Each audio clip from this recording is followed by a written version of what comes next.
Om Namo Bhagavate Vasudevaya. Om Namo Bhagavate Vasudevaya. Om Namo Bhagavate Vasudevaya. Hiranmaya Sapurusha Sahasra Parivatsaran Mandakosha Upasapsu Evasatvo Pabringhitaha. Translation: The gigantic Virat Purush, known as Hiranmaya, lived for 1,000 celestial years on the water of the universe, and all the living entities lay with him. Purport: After the Lord entered each and every universe as the Garbhodakshay Vishnu, half of the universe was filled with water. The cosmic manifestation of the planetary systems, outer space, etc., which are visible to us, is only one half of the complete universe. Before the manifestation takes place and after the entrance of Vishnu within the universe, there is a period of 1,000 celestial years. All the living entities injected within the womb of the Mahat Tattva are divided in all universes with the incarnation of Garbhodakshay Vishnu, and all of them lie down with the Lord until Brahma is the first living being within the universe, and from him all other demigods and living creatures are born. Manu is the original father of mankind, and therefore in Sanskrit mankind is called Manusha. Humanity in different bodily qualities is distributed throughout the various planetary systems.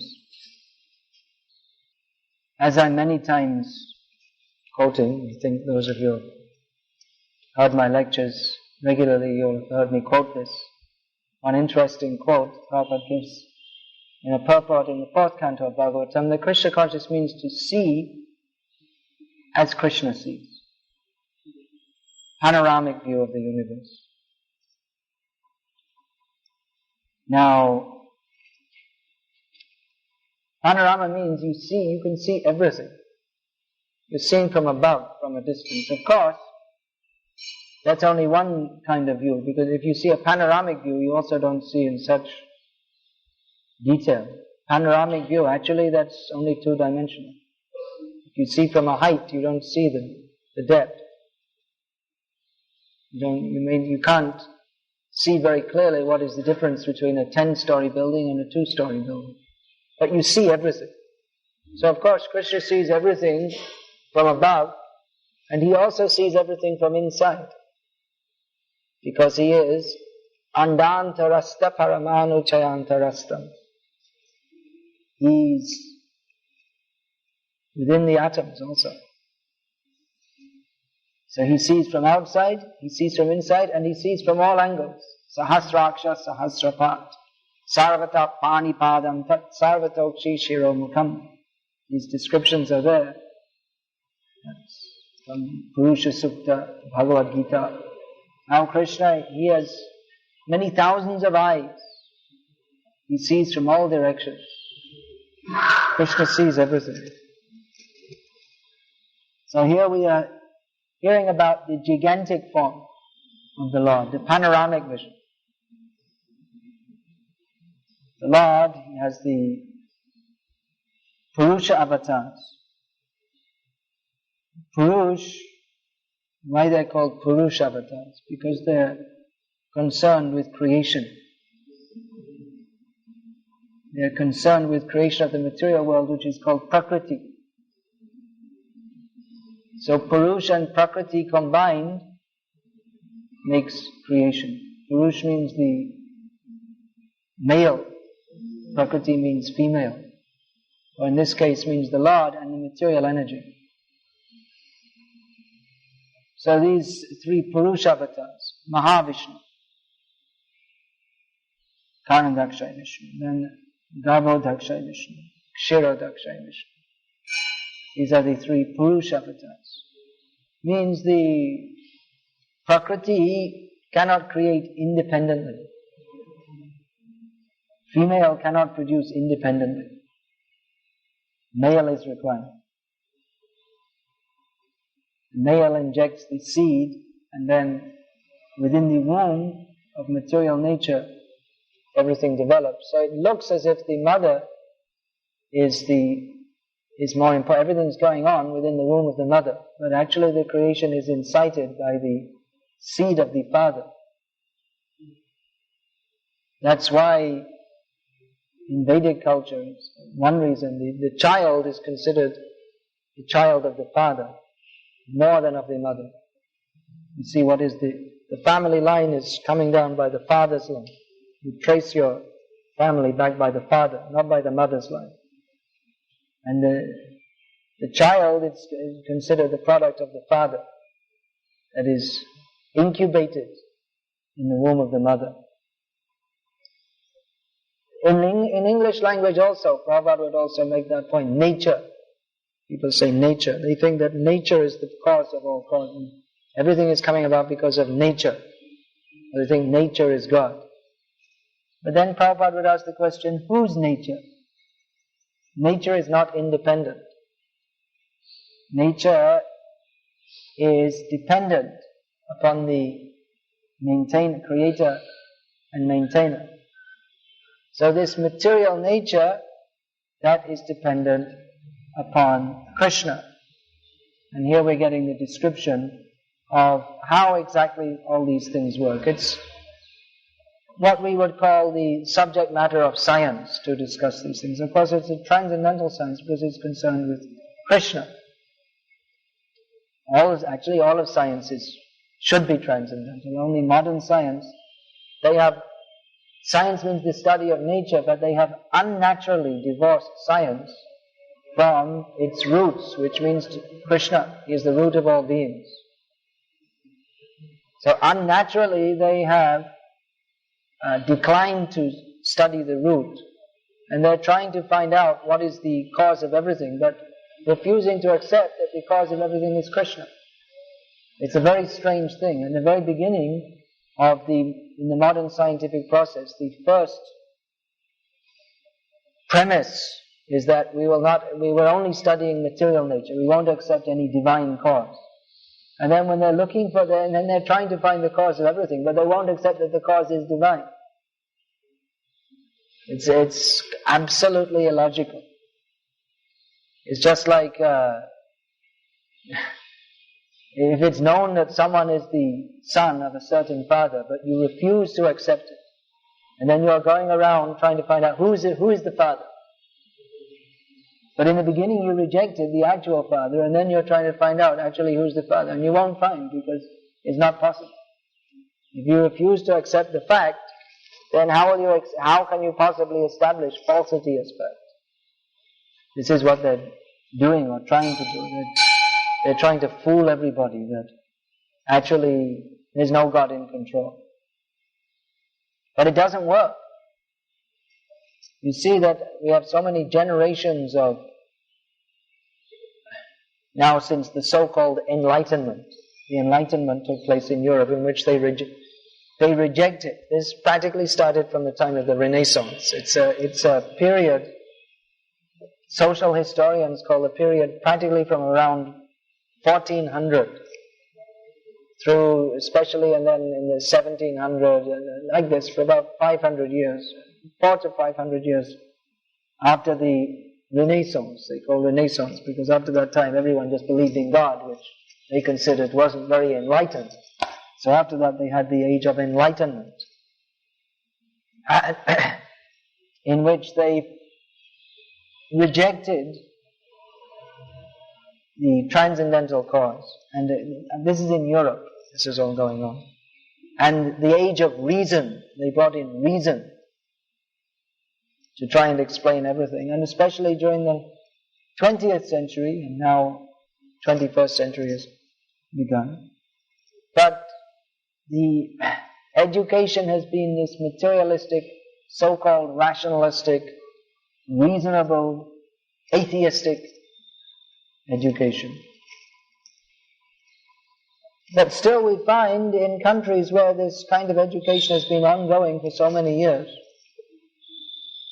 that still many people, they're not convinced by it. And interested to understand the transcendental cause. We find that in America and Europe and so many countries where people are supposed to be very advanced scientifically and technologically, yes, the societies are very advanced, if that's what you call advancement. But you find people, so many of our books are being distributed there. People are in there, they want to know about this. And you'll find, of course, it may not be a very advanced transcendentalism, but people, they believe in God. Not everyone. A lot of people don't believe in God. But especially in America, the vast majority of the population, at least one way or another, at least definitely, most people, if you say to them, do you believe in God? They'll say yes. In America. In England, they'll hesitate. And they'll say, well, kind of. Depends what you mean. They'll pick up they won't very few people in England will out and out say, I believe in God. At the same time, they're taking our books. They're taking so many books. So, if the non-transcendental philosophy is actually a fact, then why is it that people who are supposed to be well educated in the scientific method, they don't believe? They're not convinced by it. That in England, if you say to people that, well, all this science is bogus and cheating, that they'll agree. But most people will agree. But if you say about God, then they're not so convinced. But the point I'm making here is that even despite so much scientific education, so-called scientific education, the people are not convinced by it. They state just like I was on the plane earlier last week, and looking through the newspaper, it's about the only time I'll ever see. So they had this article I saw this Kushwant Singh, so I thought I'd look and see, because he's a well-known atheist in India. Well-known means he talks a lot as if he knows everything. So he was saying about this idea to make degrees for studying astrology, and he was saying how it's completely bogus and useless, and just they talk very loud. They don't have anything to substantiate what they say, but simply they make their point very strong, as if it's a proven fact that astrology is completely useless and that there's no God, as if it's an axiomatic fact. Then if it's an axiomatic fact, then why is it that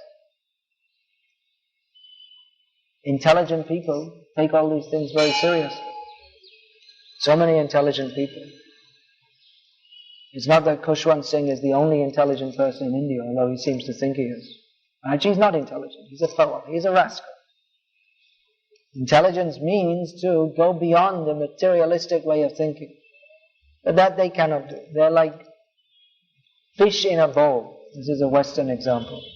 Because here they don't keep fishes in bowls. Probably they'll start now. When they discover in the West that people keep fish in bowls, they'll start to do in India also. But it's a common thing in the Western countries that they have a glass bowl shaped like this. Bowl, you could understand, is something like that. And they keep a fish, a goldfish inside, because it looks nice. One or two fish. Very common in the West. So, what does the fish know? What is the intellectual achievement of the fish? In Indian culture, with the Kupamandukya Nyai, the example of the frog in the well, it's a similar example. In English, they give the example of the goldfish in a bowl. How much can he know? What does he know? He knows the bowl is this wide, so he swims from here all day. You'll see he swims from here to here, then he'll go up and down a little bit, but he's stuck within the water level. There's this much water, and his whole universe consists of this much. And he moves around in that all day. Maybe there's one or two plants, so he negotiates the plants. It goes round and round. And this is the life of a goldfish. The happy life of a goldfish. Goldfish ecstasy. So in the same way, the frog in the well, what does he know? He thinks he knows so much. But his universe is very limited. So similarly, the so-called scientists, they think they know so much. But they're limited. They're in a very small space. Of course, they're thinking we're looking through our big telescopes, microscopes, and so many scopes. But in so many ways, their intelligence is limited. So, actually, the people who think they're intelligent, they're very much convinced by all this science and so many things. Those who are more intelligent, they think beyond it. So what is all this? Why should we believe this? Why should I believe that, as we're taught, that life is simply a product of matter? Those who are more intelligent, they think more deeply. Actually, you see, Prabhupada, he was preaching. He was giving knowledge of Krishna, but not in a sentimental way. He was appealing to people's intelligence. That God has given you intelligence, now use it to understand Him. Mostly you'll find the religious preachers, even, or maybe especially Vaishnava preachers in India, they mostly appeal to sentiment. Just recently I was in Patna, we had some program. And mostly the local ladies coming, and they're telling stories of Gopal running away from his mother, stealing the butter, so many things. But it's appealing to sentiment. Now, in one sense, there's nothing wrong with it. But on the other hand, no one is convinced. No one's faith in Krishna. No one develops their faith in Krishna. They're not even the housewives who come, their life doesn't change in the slightest. I was telling the people, you're all coming here and listening to this. It's some different kind of entertainment for 2 days. And then after that you'll go back to the normal entertainment on TV. Even after this program you'll be going and watching TV because the program finishes early. And you're used to watching TV up till 12 o'clock or 1 o'clock at night. So you'll be going, so what is the meaning? You'll all be saying Jai Jai Shri Shri Radhe Sham. And then after that you'll go and watch some stupid thing on TV. So what is the meaning of your Jai Radhe Sham? It's meaningless. You have no idea who Radhe Sham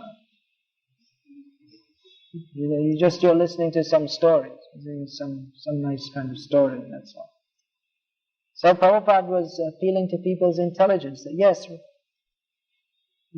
you're talking your science, but what if you take away all the big long words, what is it that you're actually speaking? You're actually saying life has come from matter, which is nonsense. Because there's no evidence. You're saying science means to show evidence, but there's no evidence. Whereas we have evidence that life comes from life. You'll find that only living organisms produce living organisms. You won't find that a dead woman gives birth to a child.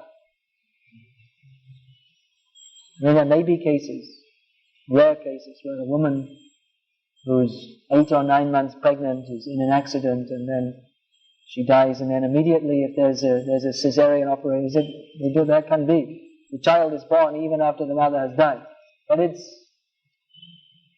if you delay too long, then because the body is dead, the mother's body is dead, then the child's body, which is dependent on that, will also not remain. Life comes from life.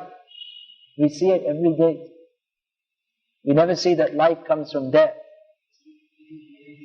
That's why Prabhupada, he said that our VI scientists, they should hold big conferences all over the world, challenging the scientists that the chicken is a better scientist than you. Because you are talking of producing life in future. But the chicken is giving one egg every day. So what you are talking about, the chicken is doing. So for all your research, you can't do what the chicken is doing. Prabhupada said we should hold big conferences all over the world, challenging two things. You didn't go to the moon, and the chicken is a better scientist than you. To date, you haven't done it. You should do. So Prabhupada, he was very strong on these points. He would always challenge. You have not gone to the moon. You're simply bluffing. You can't go. The moon is further away than the sun. How is Prabhupada so convinced? Because he has faith in Shastra. He knows Shastra is knowledge. What these scientists are talking, it's simply, it's laughable. Just ridiculous. What was that? I was reading something also. I was reading in the Encyclopedia Britannica, such a respected source of knowledge. I was reading about humor. Humor, of course, that in medicine you also say humors, right? The humors of the body. But it means like comedy. So I just wanted to, how do they explain this?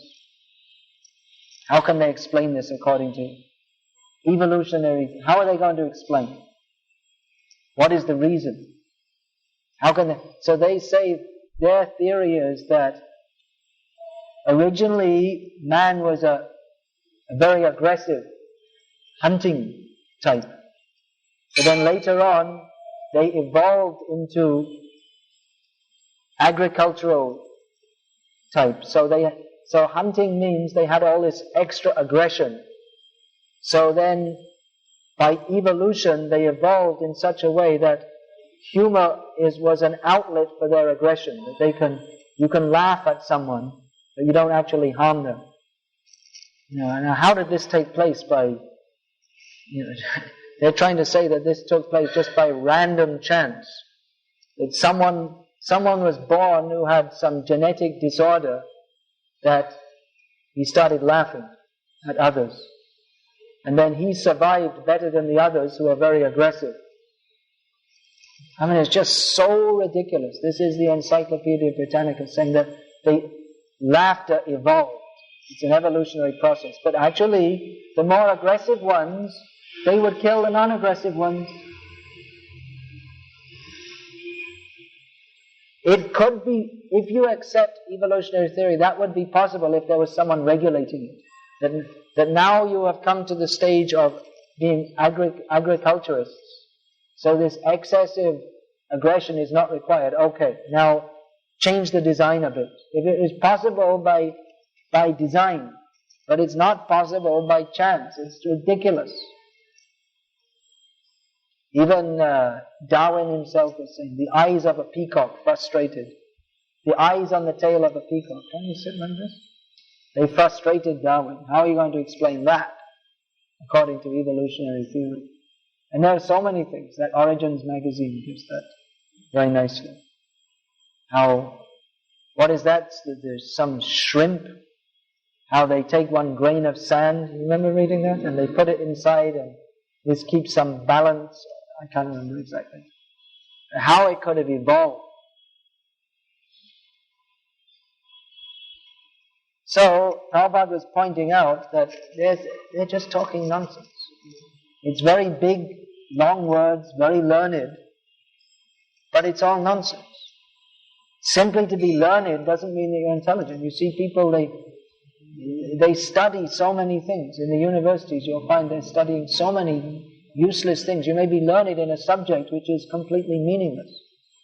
Just like I saw now in university in England, they have football studies. You can go to university and study about football, about who's the most successful team and the history of football and the effect of football. Actually, it's a very major factor in Western society. You'll find in the newspaper that earthquake in China, 20,000 people killed. and then they'll have big thing, the latest football match. They'll have much more on the football game than they have. If people are killed in an earthquake in China, they'll have. I saw actually once. I was in England. I saw the news where they said that another 20,000 people killed in Rwanda, in some country in Africa. They were killing people like anything. So it came this much in the newspaper.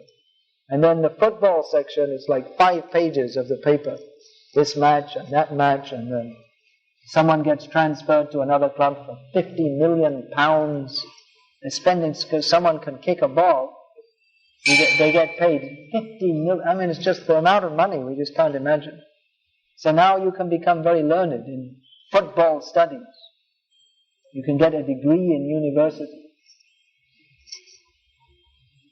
Be learned. I mean, you have to study, work hard, get your degree to find out who's the most highly paid footballer, who's the most successful, and they have psychology of football, and so many.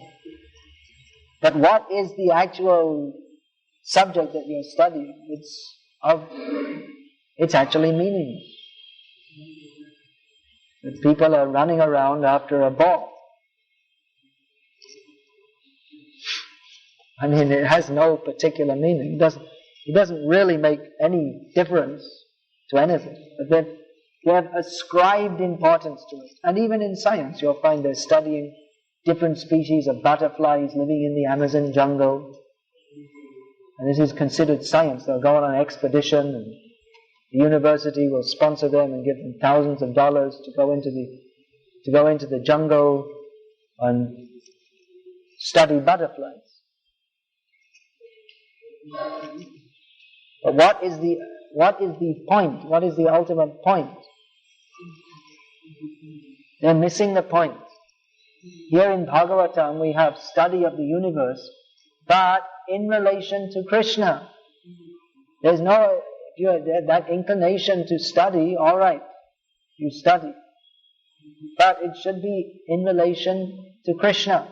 Otherwise study and find out what is the ultimate meaning. Where has everything come from? How is everything going on in relation to God? That's why Prabhupada, he gave that verse from the Bhagavatam as the motto of the Bhakti Vedanta Institute. Srishtasya Suktasya. How does that verse begin? Srishtasya Suktasya cha buddhi. What's the first line? Anyone know? Idang hi pungsas tapasashrutasya va srishtasya suktasya cha buddhidatta yoho avichuttartho kavibhiya nirupito yaduttama shloka gunarnavarnanam. Prabhupada often explained this verse. Kavibhiya nirupitaha. Those who are actually learned, those who are actually very great scholars, they have ascertained. Nirupanam means to ascertain. Means that it's beyond any doubt. It is decided that those who are actually learned and knowledgeable, they have ascertained that the ultimate purpose of all austerities, intellectual studies,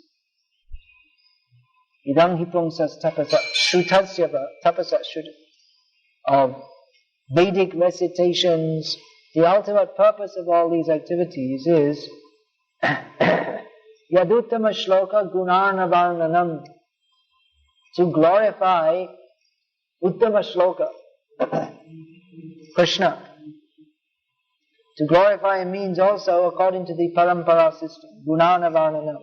You find out what are his qualities. What are his qualities? How he's manifesting the material universe. This is the quality of God. So you find out. How will you find out? You study Srimad Bhagavatam. And if you want to do research, you can do research also. The universe is very vast. But the universe is so vast, but from the Bhagavatam we understand that how insignificant it is in relationship to Krishna. Here we find in this verse is described. The Virat Purush known as Hiranyamaya lived for 1,000 celestial years on the water of the universe. 1,000 celestial years. Celestial year means that one day is 6 months. One day to demigods is 6 months by our calculation. So you can imagine 1,000 celestial years.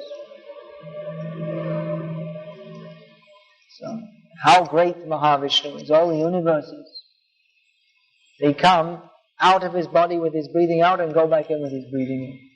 The universal, the amount of time the universe are existing is huge. We can't imagine. But for Mahavishnu it's tiny. All amount of time. And all the universes, they're within his body. The universe is so vast. But they all go within his body. Yeah, what is that? Yeah, Nishvasitam. How does that verse go?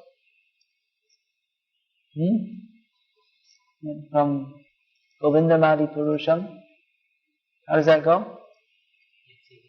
Yasyaika Nishvasita Kalam Atavalamya Jivanti Loma Vilaja. Jivanti Loma Vilaja Jagarandhanathaha. Plural, Nathaha. That means the Brahmas. All the Brahmas within the Brahmanda, the egg-shaped universe, is overseen by one Brahma. There are many, many. Jagarandhanathaha. Adhara Shaktim Avalamya Parang Swamurtim. Govindamadi Purusham Tamaham Bhajami. This describes Govinda as the Adhara Shakti. This Mahavishnu is the form of the Lord, the Murti of the Lord, Param Swamurti. It's non different from Govinda, who accepts the task of holding the universe. He keeps the universes within him. And they come out from you see, the paws of the hairs you can't see, but the universes are coming out. How big is Mahavishnu? How great. And then Mahavishnu, he is one Kala Vishesha of Govinda. What's that verse where it's stated Kala Vishesha? It's also describing Mahavishnu.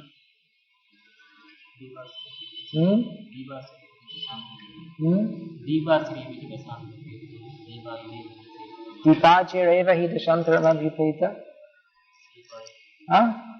Dipayate vibhita hetus. No, that's enough.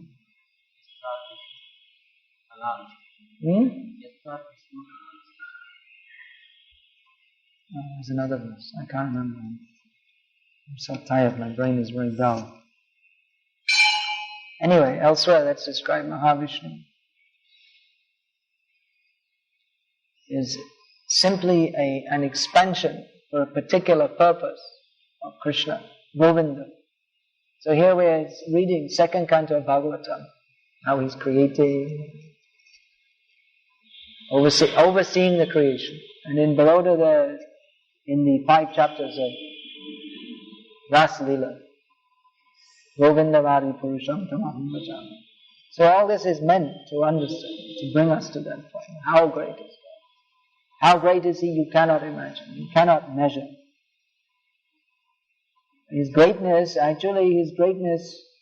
there's more to His greatness than simply how He's creating the world. Even that we cannot understand. But far beyond that, He's blowing His flute, attracting the gopis. It's different. This is the transcendental glories of Krishna. The gopis, they're not calling Krishna that, oh, creator of the universe. No, He is. Mother Yashoda is chastising Krishna. That, why you're feeding the monkeys? Krishna, I didn't feed the monkeys. Then who fed them with all the butter? He who made the monkeys, He fed the monkeys. Krishna is speaking. She can't understand. He who made the monkeys is feeding the monkeys. In other words, He's saying Bhagavan is feeding the monkeys. He is Bhagavan. So He's not lying. He said, He who fed the monkeys, He who made the monkeys is feeding the monkeys. It's true. But His mother can't understand. So here we're reading how Krsna is making the monkeys. Not Darwin's theory. He has another theory. Monkeys came about. My grandfather was a monkey, Darwin. My great-grandfather, he was a monkey. But no, Krishna, he is creating. He is behind everything. Hare Krishna. Any more discussion about this? You should go, now you're all going out to distribute these books. Do it. Distribute lots of books. Let people read these books. Get the right idea. Their whole life they're watching TV and then they go to school and how much garbage is in their heads. It's just amazing, these books. That they have the effect that they have. That people are so much indoctrinated with so much nonsense. From the day that even before they're born, their mothers are watching TV. They get it, even in the womb they're getting so much nonsense. All their life, what to speak of even previous lives, they're getting so, life after life, just nonsense. And then these books come. So, give them the books. Distribute lots of books. Let them take the books. And another thing, I just like to tell you as book distributors are here. I was just reading, one message came on com, that one devotee, Englishman, came to Bombay. Then he was doing book distribution in the local trains. So in England he's been preaching to the Gujarati community there, so he learned Gujarati in England. An Englishman. So you're all here, living in Gujarat. Of course I'm not learning Gujarati either. At least you should learn Hindi. So he was distributing books in the train. He was giving the books and some man gave it back and waved his hand. So then he said very loudly so everyone could hear. He said in Gujarati, because he saw the man, he must have had Gujarat Samachar or for some reason he could understand he's Gujarati. Of course, in some parts of Bombay, most of the population is Gujarati. So he said that you see, people they have enough money for women and meat, but they don't have money for books about the absolute truth. Everyone was shocked, and then he sold all his books. Even he was chastising, but the fact that he was a white-skinned person speaking their language, and he took all the books. The whole carriage, everyone took books. So your preaching will increase 1,000 times. You learn the local language. You should do that. You must do it. Even if you sit and you don't do anything else for 2 months, you should learn. Actually, you don't need to sit. You can do it. You're out there among Gujarati people all the time. You just speak. Just speak all the time. Every day you can learn. Within 1 month you can all be speaking nicely. If you just do it, that's all. You just start speaking to people and you learn. Learn 3 or 4 words every day. And then you can learn it. It's not difficult. You just have to do it. You see this Pandit here, he's learning English and Hindi and all these Russians. Of course you've all learned English. But now you should go on and learn, at least learn Hindi. And if you're staying only in Gujarat, then you should learn Gujarati also. Indian people do it. You see, the people that come from South India to here, they get posted here. They all learn. If they don't know, they'll learn Hindi. Or that Gita Govinda, she was from South India, but she knew Hindi, but she came to Gujarat, and then she learned Gujarati because all the neighbors they're all speaking Gujarati, so she picked it up and learned. Sabyasachi went to Tamil Nadu. Tamil is a very difficult language, completely different to Hindi, but he learned Tamil. You should do. There was one incident. One devotee, he'd been in Vrindavan for some years. He was the temple president there. He'd been in India for about 5 years. And then Prabhupada asked, so you know Hindi? He said, why not? You've been here 5 years. No, you should have learned by now. So you should at least enough to distribute your books. But if you speak more, that will be very good. That will be very, very helpful for your preaching. Hare Krishna. Srimad Bhagavad-gita.